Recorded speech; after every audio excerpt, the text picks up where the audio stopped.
Durant ce congrès de l'ESC 2023 à Amsterdam, on a donc eu les résultats de l'étude PUSH-AHF qui s'est intéressée au traitement de l'insuffisance cardiaque aiguë. En fait, depuis 50 ans à peu près, le traitement de l'insuffisance cardiaque aiguë n'a pas changé. Il est basé essentiellement sur un traitement diurétique intraveineux, les diurétiques de Lens majoritairement. Cette étude s'est intéressée à savoir si le suivi du traitement d'insuffisance cardiaque aiguë, le suivi de la natriurèse, pouvait améliorer ou non la décongestion.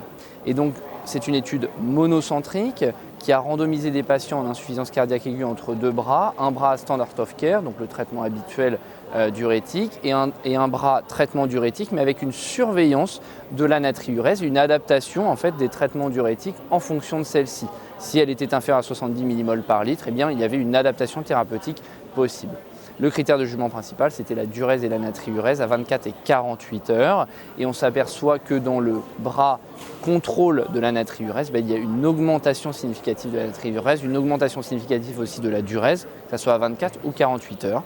Néanmoins, le critère de jugement secondaire qui était la mortalité ou la réhospitalisation pour insuffisance cardiaque dans les 180 jours après l'inclusion, il n'y a pas de différence significative.